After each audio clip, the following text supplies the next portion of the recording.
d'ouverture ce matin, nous allons parler de ce que les autres ont appelé la fin du monde avec une interrogation.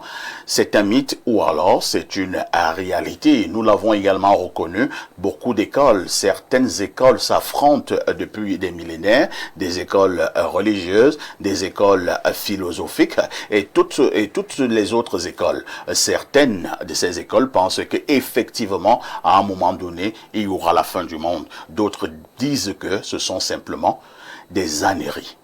Imam Cheikh Ali, la fin du monde, mythe ou réalité? La fin du monde est une réalité parfaite ici. En lui disant, je me base sur le Coran et la Sunna du prophète Mohammed sallallahu alayhi wa sallam. Je vais vous lire, si vous permettez, un verset coranique. La sourate 7, verset 187. Sourate 7, verset 187. Allah subhanahu wa ta'ala dit, il t'interroge sur l'heure. L'heure ici, bien entendu, la fin du monde. Quand arrivera-t-elle? Dis, seul mon Seigneur en a la connaissance. Lui seul la manifestera en son temps. L'eau de elle sera dans les cieux et sur la terre. Et elle ne viendra à vous que soudainement. Il t'interroge comme si tu en étais averti. Dis, seul Allah en a la connaissance, mais beaucoup de gens ne le savent pas. Donc voilà un verset du Saint-Coran qui nous dit, qui nous explique clairement que l'heure existe, la fin des temps existe, mais seul Dieu seul connaît quel est le jour et l'heure de cette fin du temps. Et ce verset va en phase avec ce verset biblique. Hein? On peut le lire dans le livre de Matthieu chapitre 24 verset 36. La question a été posée à Jésus-Christ. Il dit, pour ce qui est du jour et de l'heure, personne ne le sait, ni les anges dans les cieux, ni le Fils, mais le Père seul. Donc, pour ce qui est du jour et de l'heure, ça veut dire quoi? Ça veut dire que ça existe, ce n'est pas un mythe, c'est une réalité. Toute chose a un début et une fin. Parfait ici. Très bien. Sauf Dieu qui n'a ni début ni fin. C'est compris. Toute chose que Dieu a créée a un début et une fin. Tot abonné, la fin du monde, mythe ou réalité? Pour l'imam Cheikh Ali, la fin du monde n'est pas un mythe, elle arrivera, mais nul ne sait le jour ou l'heure, sauf le Dieu. Il faut d'abord définir ce qu'on entend par monde. Le mot monde vient du latin mundus. Mundus, c'est tout ce qui est visible, tout ce qui existe, mais ce n'est pas encore très clair dans le latin. Pour comprendre, comme on parle français, il faut entrer dans les langues indo-européennes pour comprendre le concept du monde. Et donc en grec, il y a ce qu'on appelle cosmos. Dans cosmos, on a kosmein, qui signifie briller. Donc, et dans cosmos, il y a l'ordre et la beauté. Ce qui brille, c'est ça qui est beau. Mais dans ce qui est, à travers ce qui brille, il y a un ordre sous-jacent. C'est-à-dire qu'il y a une organisation des choses. Et pour que cette organisation soit claire, il faut que les choses soient visibles, c'est-à-dire que les choses brillent. Donc le cosmos signifie ordre et beauté de tout ce qui brille. Et par là, nous entendons les planètes, nous entendons le soleil, nous entendons les étoiles, nous entendons les existants, tels que les humains, les animaux, les végétaux. Et bon, comme on parle déjà des planètes, donc notamment les minéraux. Voilà à peu près ce qu'on entend par cosmos, donc l'ensemble de tout ce qui est visible. Mais au-delà de ce qui est visible, il y a aussi ce qui est invisible. Tout à fait. Car pour que les choses deviennent visibles, il faut que quelque chose d'invisible s'active pour se manifester et se rendre visible. Maintenant, dans la pensée africaine, nous avons une approche qui dit ce qui demeure permanemment et éternellement, c'est la force intelligente qui demeure en elle-même, en permanence. Car la force ne meurt pas, la force qui produit l'énergie, puisque l'énergie est permanente. Donc, ce qui repose en soi et qui émet permanemment les vibrations, c'est ça qui est éternel. Qu'est-ce qui est donc éphémère? Ce sont les formes apparentes. C'est-à-dire, la forme que j'ai aujourd'hui, elle naît de cette force intelligente qui a formé ce corps pour une existence bien spécifique. Donc ce corps a été appelé à être formé, à croître et à décroître à travers la vieillesse et la mort. Mais alors, ce qui repose en moi, qui entend, voit, sent et comprend, cela ne meurt jamais. Car c'est un feu. Ce feu qui permet à mon corps d'être chaud, de vibrer. C'est ce feu qui allume ma vue. Car lorsque ce feu s'éteint, j'ai les yeux ouverts, je ne vois plus. Il ne s'éteint pas d'ailleurs, il sort. Lorsque ce feu sort, j'ai les yeux ouverts, mais je ne vois plus. J'ai les oreilles ouvertes, mais je n'entends plus. J'ai la langue, mais je ne sens plus. J'ai la peau et je ne sens plus rien. C'est donc cette force invisible qui constitue les 5 sens apparents. C'est cette force-là qui demeure. Et c'est cette force qui, après la mort, va donc refaçonner un autre corps. Dans cette mesure, la force intelligente qui repose en chacun de nous ne meurt jamais. Il n'y aura jamais de fin pour cette force intelligente. Mais il y aura toujours la fin pour des corps apparents. Donc nous sommes donc dans l'émergence des corps et la disparition permanente des corps. Mais il y a une force intelligente qui repose éternellement. Cette force est en chacun de nous, y compris même dans les végétaux. En ce sens, il y a une fin du monde apparent, mais il n'y a pas une fin du monde inapparent. Je n'ai pas bien compris. Ouais, mais je suis... Le monde apparent, c'est-à-dire le corps que je suis, est appelé à naître et à mourir. Il parle de l'esprit du corps. Simplement. Il est d'accord avec nous. Il est d'accord avec nous. Donc, il va expliquer ça. Non, tu n'expliques pas à ma place. Tu n'expliques pas. C'est mon temps de parole. C'est mon temps de parole. C'est mon temps de parole. Sauf que la fin du monde, sauf que la fin du monde chez nous n'est pas comprise au sens. Attendez un peu. Oui. Est-ce qu'il arrivera un moment où tout va disparaître? Il n'y aura plus d'autres. La question qui pose. Il n'y aura plus de parfait savoir. Il n'y aura plus les animaux. Simple. Tout sera fini. Je suis donc en train d'expliquer qu'il n'y aura jamais un moment où tout va disparaître. Parce que même au niveau de la fin du monde, un autre d'après la compréhension de la Bible, c'est de la mythomanie. Laisse-la, donne ta position. D'après le Coran et la Bible, c'est-à-dire celle qui dit que tout va disparaître et que Jésus va descendre pour venir juger les gens, ça c'est la mythomanie judéo-chrétienne et musulmane. Dans la réalité, c'est que chaque chose existe. Chaque chose, même la science, même la physique, l'astrophysique. Voici ce que dit l'astrophysique. Toutes les étoiles ne disparaissent pas au même moment. Il y a des moments où certaines étoiles s'effondrent pour reconstituer de nouvelles étoiles. Et au moment où cette étoile s'effondre, les autres étoiles sont là. Ça veut dire que tout ne disparaît pas au même moment, mais chaque chose a son terme pour se reconstituer plus tard. Voilà ce que dit la physique et voilà ce que dit la pensée africaine.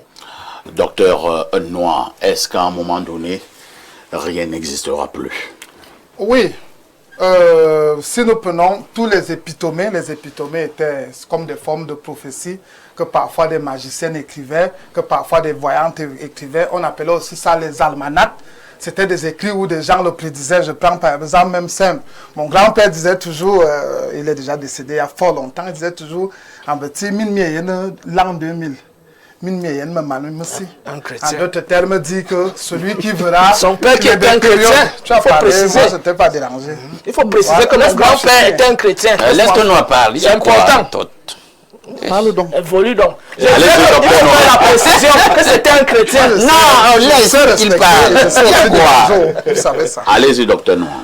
Alors, quand on va donc prendre tous ces épitomées, tous ces almanachs, on verra que néanmoins, même si c'est chez les Indiens, la dernière fois ici, je vous ai calculé ce qu'on appelle le Kali Yuga, et je vous ai calculé cela même avec les travaux de Nicolas Flamel, qui était un grand savant, magicien, alchimiste français, qui dit aussi que c'est à l'âge de fer que, effectivement, que la Terre va connaître sa plus grande destruction et sa plus grande extinction. Perfecto. Si on lit Esaïe, si on lit Ézéchiel, si on parle même de Jésus, les apôtres lui ont demandé quand est-ce que sera la fin du monde. Jésus a donné des signes, qu'on appelle encore des signes précurseurs dans un langage géographique volcanique. Il a dit, comme s'il lisait Facebook, il dit, en ce temps, les gens mangeront. Il dit, à l'époque de Noël, les gens mangeaient, les gens buvaient, les gens se mariaient et mariaient leurs enfants. Perfecto, c'est très simple. Tu vas sur Facebook là, qu'est-ce que tu verras? Les publicités des gens qui mangent, les publicités des gens qui dansent, et vous verrez de l'autre côté les gens qui marient les petites filles et des pédophiles et ainsi de suite qu'on peut retrouver dans les auberges. Ça, c'était des signes. Maintenant, de l'autre aspect, il dit les gens bâtissaient, les gens construisaient, les gens plantaient. Vous allez regarder les quartiers, les villes, les pays, Dubaï, Émirats arabes. Vous allez voir les quartiers comme Complexe Béac, vous regardez les constructions et ainsi de suite. Ce sont des signes. Ensuite, maintenant, quand nous allons entrer dans le domaine de l'astrophysique, on commence à nous parler des trous noirs. On nous parle, par exemple, vous pouvez mettre, on nous parle des trous noirs. Et on nous parle des trous noirs, et on en distingue 3 qualités de trous noirs. On distingue les trous noirs supermassifs, qui sont issus de la mort des étoiles. Nous avons les trous noirs galactiques, qui sont issus des voies galactiques. Et enfin, maintenant, nous avons ce qu'on appelle les trous noirs stellaires. Et maintenant, quand tu vas faire une transposition avec les Écritures, Ésaïe nous le dit dans Ésaïe, je crois, chapitre 8, verset 22. Il dit qu'il y aura un temps où la terre sera totalement dans l'obscurité. Et cette obscurité aujourd'hui, même les astrophysiciens arrivent déjà à démontrer ça. Je peux vous prendre le satellite TTV Sandra, je peux vous prendre le satellite Hubble qui est en train de faire de très très grands travaux dans l'espace et qui démontre qu'il y a quelque chose, il y a une force immanente qui est en train d'attirer tous les objets qui se retrouvent dans l'espace, notamment les étoiles, notamment les lumières et ainsi de suite. Et lorsque ça atteint ce qu'on appelle l'horizon des événements, qu'on appelle encore la singularité horizontale, il est impossible que les éléments qui se retrouvent dans l'espace puissent revenir. Et notre Terre est en voie de menace. Plus loin maintenant, nous avons ce qu'on appelle les menaces des astéroïdes. Perfecto, si tu es avec moi. Nous avons les menaces des astéroïdes. Quand nous allons lire Apocalypse chapitre 16, verset 21, on peut le lire, on peut regarder. Apocalypse chapitre 16, verset 21 nous parle d'un grêlon, nous parle d'une masse de pierres qui descendra et qui fera mourir beaucoup de personnes. Et ce phénomène sera tellement si grand que les gens vont commencer à se lamenter et à chercher où ils pourront trouver le refuge. Dernièrement, aux États-Unis, il y a l'astéroïde X-Ross qui a failli frôler l'Alaska. Il y a eu l'astéroïde Apophis qui aujourd'hui, avec la Chine, avec la Russie et les États-Unis, dans le syncrétisme ensemble, essaie de détruire cela. Plus loin maintenant, nous avons ce qu'on appelle les menaces sociales. Si vous permettez, perfecto avec moi, nous avons donc les menaces qui sont avec des tendances de la Troisième Guerre mondiale. Parce que quand vous allez lire Apocalypse, et en même temps, on va te parler de la guerre de Gog et de Magog. On va te parler de la guerre de l'Est et de l'Ouest. William Marion Branham va dire dans le livre de 7 âges de l'Église et dans le livre de 7 sceaux que la Troisième Guerre mondiale commencera par la Russie et les États-Unis et elle ne durera pas car ça sera une guerre nucléaire et il sera que, à tel enseigne qu'un de ces dictateurs ou un de ces fanatiques appuiera sur un bouton vert et tout ce que nous aurons ne va plus exister. Alors, nous avons donc ce que nous appelons, si je veux chuter, nous avons aujourd'hui le nucléaire indien, Durumot 719, nous avons le nucléaire chinois, nous avons le nucléaire coréen, nous avons le nucléaire russe, nous avons le nucléaire français, je crois qu'il y a plus de 121 têtes d'ogives nucléaires. Nous avons également le nucléaire américain. La Troisième Guerre mondiale, lorsque vous-même vous allez faire les statistiques, elle ne sera plus une guerre d'armement à d'armement, elle ne sera plus une guerre d'un endroit à un autre, mais ça sera une guerre où quelqu'un pourra appuyer un bouton vert et ça va exploser le pays, le continent de l'autre, et l'autre aussi appuie un bouton vert, ça va exploser et détruire le... Maintenant, pour chuter, dans 2 Pierre 3:1, Pierre nous dit qui était l'apôtre rapproché de Jésus, il nous dit que la terre, 2 Pierre 3:1, verset 1, 6 à 9, il dit, la terre et les éléments qui la recouvrent seront embrasés par le feu, et les choses qu'elle renferme seront embrasées par le feu. Et quand vous lisez encore Malachie chapitre 4, il dit, avant que le jour de l'Éternel n'arrive, avant que ce jour de douleur, avant que ce jour de malheur n'arrive, j'embraserai les méchants. Et ils seront comme la cendre. Donc quand vous prenez donc le terme embrasé, quand vous prenez donc le terme enflammé, quand vous prenez donc le terme brûlé, vous vous rendez compte que en faisant tous ces rapprochements, effectivement, notre planète, notre Terre est en voie d'extinction ou de disparition. Merci, docteur Toth. Et on répond donc calmement en disant... Docteur Noir, on répond donc calmement en disant... Pour vous, il y aura la fin du monde. Bien sûr, j'ai démontré avec tout, menaces stellaires, spatiales, menaces sociales, menaces avec des guerres et bipolaristes et ainsi de suite. Révérend Philippe, je sais déjà que vous êtes chrétien et donc vous croyez en la fin du monde. En réalité, vous vous appuyez sur quels éléments convaincants pour dire qu'à un moment donné, il n'y aura plus rien sur Terre. Sois béni, merci beaucoup pour l'opportunité. Je veux souligner quelque chose. On n'est pas sur le plateau pour répondre à notre frère. Toth. Oui, on connaît sa position. Sa position, c'est quoi? Je ne vais pas prendre mon temps pour vous parler de ça. Mais dans Apocalypse 20, verset 11, je ne lis pas bien le français, mais je vais faire l'effort. Ou bien tu vas lire pour moi, frère. Les pas des choses comme ça. Ou bien tu veux baptiser toi, vraiment, je veux le gagner. Il commence à lire la Bible. Donne à ton frère. Donne à ton frère. Il va lire vos choses. Puis je vis un grand trône blanc et celui qui était assis dessus. La terre et le ciel s'enfuient devant sa face et il ne fut plus trouvé de place pour eux. Ça supporte que la terre là, physique là, ne serait plus. Mais pour moi, je vais ajouter à cette parole-là, c'est pourquoi c'est très important de ne pas vivre seulement comme un humain. Tu dois donner ta vie à ton Sauveur, qui est Jésus-Christ. Toi qui crois déjà, pardon, que le Saint-Esprit te garde. Et toi qui es confus, soit à gauche ou droite, reviens à Jésus-Christ, car il y aura la fin de ce monde. 1 Jean 2, le verset 17, Jésus a dit que le monde passera. Il a bien expliqué. Je pense que c'est un professeur. Hein. Oui. Oui. Mais quand on parle du monde, on parle du système. Ce système-là a sa fin. Soit les nucléaires ou quoi, Dieu a la force pour déclarer la fin de ce monde. D'ailleurs, c'est lui qui a créé le monde. Et je pense que frère, tu crois que c'est Dieu qui a créé le monde, non? Il va te demander quel Dieu? Je ne crois pas. Tu ne crois pas? Je sais que chacun de nous est une manifestation de Dieu. Pas une créature, mais une manifestation. Voilà, c'est différent. Quelle est la différence? Il y a une différence. Quel Dieu? Dans fabrication, il y a mode. Dans création, il y a mode de fabrication. Or, dans la pensée fondamentale, quand on entre en ontologie, en métaphysique, c'est chaque rayon, chacun de nous, le divin est comme un grand soleil invisible qui émet des rayons. Chacun de nous est l'un de ces rayons. Et chacun de ces rayons se façonne encore. C'est-à-dire que nous-mêmes, nous sommes habités par cette force intelligente. Nous ne sommes pas des créatures, mais nous sommes des émanations du divin. Merci, Todd. Révérend Philippe reprend la parole. Hein. Oui, merci beaucoup. Vraiment, il y aura la fin du monde. Ne sois pas terrestre. Les gens qui sont terrestres, ils ont peur qu'il y aura la fin du monde. Quand tu donnes ton âme aux choses matérielles, quand tu donnes ta vie, l'argent, comme on vient de voir l'exemple ou l'histoire qu'on nous a donné tout à l'heure, quand tu donnes toute ta vie à ces choses, quand on parle de la fin du monde, tu auras le problème. Mais avec Jésus, il a le salut. Avec Jésus, il a la paix. Que profiterait-il à l'homme de gagner le monde entier et perdre son âme? Tu es un être humain, tu as l'intelligence, tu as la sagesse. Fais ton choix selon le Saint-Esprit. On ne va pas te pousser à faire quelque chose qui n'est pas bon. Tout ce qu'on dit, c'est une opportunité pour quelqu'un qui est dans sa maison. Tu es là-bas, tu as tout eu, mais tu n'as pas cette paix en toi. Je te présente Jésus-Christ. Fais l'effort de l'accepter. Et quand tu l'acceptes, tu auras ta propre espérance. Et de là, s'il est vrai ou faux, tu le sais. Sois béni. Que le Seigneur vous bénisse. Et moi de répondre Amen. Amen. À quoi ça sert à l'homme de gagner le monde entier si à un moment donné il peut perdre son âme? Alain, donc, vous vous situez à quel niveau du débat? Je donne ma position. Je commence par une lecture d'Ésaïe au chapitre 66, verset 17e. Il est écrit: car je vais créer de nouveaux cieux et une nouvelle terre. Et on ne se rappellera plus des choses passées. Parfait. Elles ne reviendront plus à l'esprit.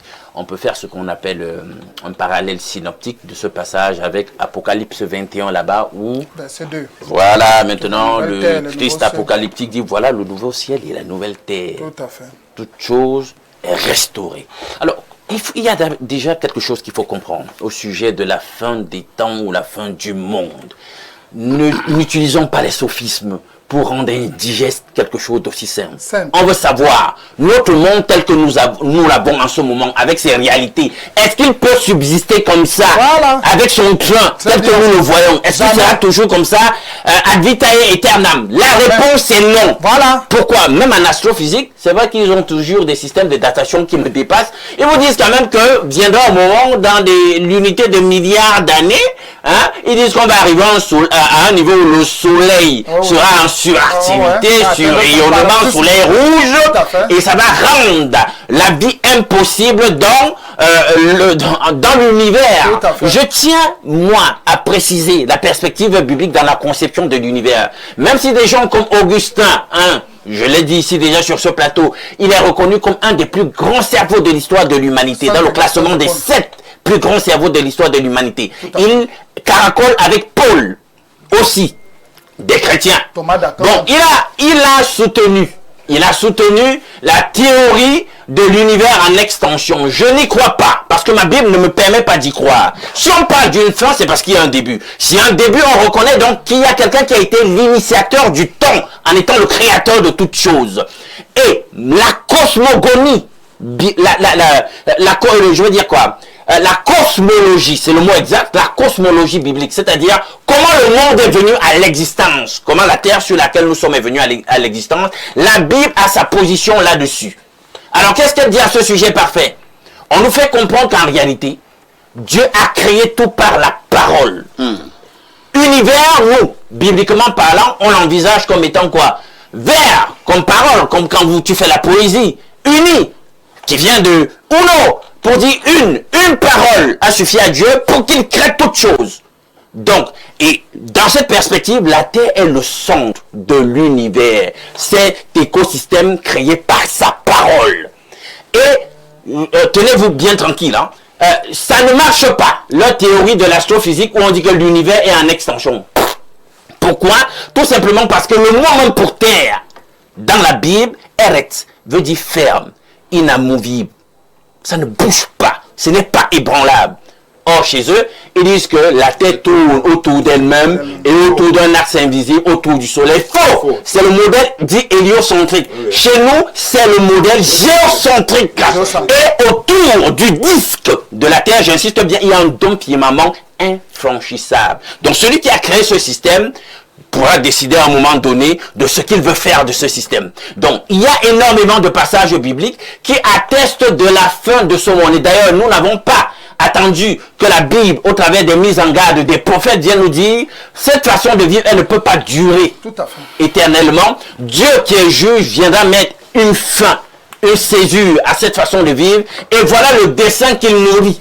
On nous donne même déjà même dans la Bible une esquisse de quoi, de ce à quoi vont ressembler les futures réalités, la nouvelle Jérusalem, etc. Donc le discours du Christ à ce niveau-là n'est pas ambigu du tout. Donc c'est clair qu'il y aura une fin et nous-mêmes nous travaillons par notre mécréance à rater la fin.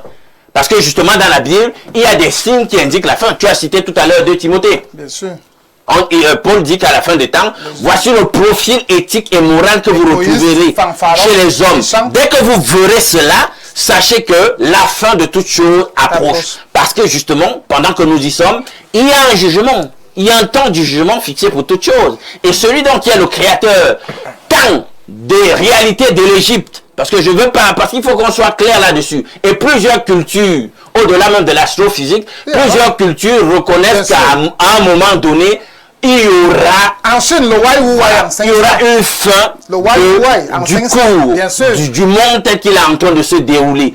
Dans les différentes religions, la réalité aussi est la même. Chez vous, on parle de l'imam Mahdi qui reviendra justement à la fin des temps. Voilà, on va juger. Voilà. Donc, chez les Indos, il y a la même réalité. Donc, au moins, on comprend qu'il y a un certain consensus. Tout à fait. Et je disais donc que nous travaillons. Quand vous regardez, maintenant revenons, comment nous-mêmes nous travaillons à hâter cette fin. Quand vous voyez la façon dont le monde est gouverné, vous pensez que c'est un monde qui tiendra longtemps si on le laisse sur ce cours? Non, non. Un monde de la vampirisation? Non, non. Un monde de la polarisation totalement satanisée? Un monde où on a totalement consacré les contre-valeurs et le contre-nature. Vous pensez que rien que là, s'il faut que nous tous nous devenions homosexuels, est-ce que ça va nous soyons pédophiles, on commence à détruire l'humanité, même en nous projetant sur un certain nombre de décennies, on voit bien qu'il y aura une menace qui est la prégnante et qui sera réelle pour l'humanité. Rien qu'en tenant compte de la façon dont on gère les ressources de la Terre. Il y a une petite clique de personnes qui veulent totalement esclavagiser le reste de l'humanité et la détruire. Je sors par là parfait pour te dire que des informations que j'ai, il y a des gens qui travaillent, les ingénieurs occultes, politiques, financiers du monde, les vrais décideurs, au-delà de ce qu'on peut voir, travaillent pour qu'à minima, ou un maximum plutôt, on est dans les 1 milliard de personnes bientôt. Or, nous sommes déjà prêts, nous commençons à étalonner le 8 milliards. Mais eux travaillent pour qu'on soit maximum 500 millions ou 1 milliard d'esclaves. On doit donc tuer une bonne partie. Justement, il y aura... C'est à ça qu'ils travaillent. Et vous voyez donc qu'un tel niveau de cynisme est quand même l'indicateur que s'il y a effectivement un Dieu quelque part et qui est témoin de toutes ces réalités sous ses yeux, il ne pourra pas laisser prospérer en état de choses le plus longtemps possible. Toi, tu veux absolument réagir. Oui, effectivement. Toi, je pense qu'on est en train de te démontrer qu'il arrivera un moment où il n'y aura plus rien. Les gars sont en train, ils se mêlent les pédales à tous les niveaux. dans le même livre qu'on appelle la Bible là. Quand il y avait le déluge, l'Égypte était en train de prospérer. Hein. Là où on dit que Dieu a détruit toute la terre, quand on fait les datations, c'est-à-dire que l'histoire de la Bible... Quelle datation? Non, calme-toi. Voilà, calme-toi. comment on s'est fait ça? Oui, je te réponds donc. Dans quelle datation? Voilà. Parce que La là, on va datation de la Bible, c'est-à-dire que si Avec quel on appareil? considère que... Si on considère que Adam est mort à 930 ans, n'est-ce pas? Continue. On nous donne le nombre d'années qu'Abraham avait. Jusqu'à tous les gens, on donne le nombre d'années. Quand tu additionnes tout ça, jusqu'à aujourd'hui, ça fait 6000 ans. Donc d'après eux, le monde existe depuis 6000 ans seulement. D'après la Bible. C'est-à-dire tu prends l'âge d'Adam, depuis qu'il a créé le jardin d'Éden, tu additionnes les âges là jusqu'à aujourd'hui, ça fait 6000 ans que le monde existe d'après eux. Or, pendant que le déluge se déroule, soit environ 1500 ans après Adam, hein, l'Égypte a déjà commencé à bâtir les pyramides. Donc le déluge là s'est déroulé chez eux là-bas en Mésopotamie. Tu comprends? Donc il n'y a pas eu de fin du monde. Si on considère le déluge comme la fin du monde, si on considère le déluge comme la fin du monde, tu comprends? Il n'y a jamais eu une rupture dans l'évolution de la civilisation égyptienne depuis 36 000 ans avant l'ère actuelle. Jusqu'à 2000, jusqu'à la chute de l'empire nubo-égyptien. Donc si la Bible ne date que 6 000 ans, on intègre les 6 000 ans dans 36 000 ans. Qu'est-ce que la Bible, quel est le culot que la Bible a de venir nous dire ce qui était au commencement? Alors qu'il y a des textes sacrés vieux de 3000 ans avant la Bible, vieux de 3000 ans avant le Coran. Donc en réalité, ce sont des affabulations. Maintenant quand on entre dans la cosmologie, nous sommes dans un système solaire. Il y a la Terre, Jupiter, machin, il y a un soleil. Mais il y a des galaxies. Il y a des systèmes solaires. Il y a des galaxies. Donc si la vie finit sur Terre, ça veut dire que la vie finit dans le cosmos, qui est ordre et beauté. Et je pose une dernière question. Vous pensez que le nombre de têtes nucléaires qu'il y a là, ça peut détruire la Terre? Tous les physiciens et les gens qui font dans l'art militaire disent qu'une bonne partie sera détruite, mais il y aura des parties de la Terre où la vie pourra continuer de prospérer. Donc tout ce qu'ils racontent là, ce sont des affabulations. Avec ta permission, Non seulement le cosmos ne peut pas disparaître parce que le soleil lui-même est un esprit vivant. Le soleil ne meurt pas.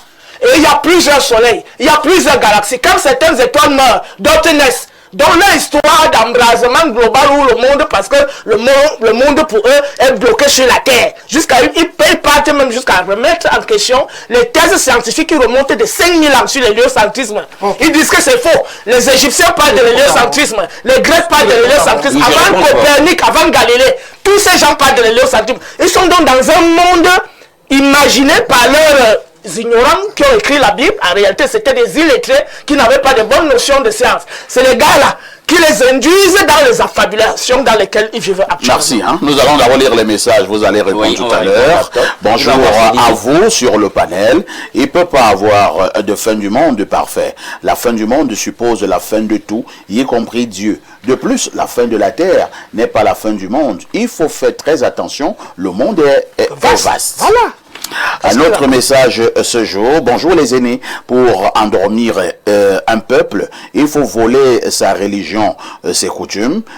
Nos aïeux vous auraient dit, chaque homme, lorsqu'il quitte le monde des vivants, il vit sa fin du monde. La Bible a été présentée aux Noirs pour endormir et nous maintenir dans des croyances inutiles. Pendant que nous lisons la Bible, eux, ils réfléchissent comment créer une bombe, un véhicule.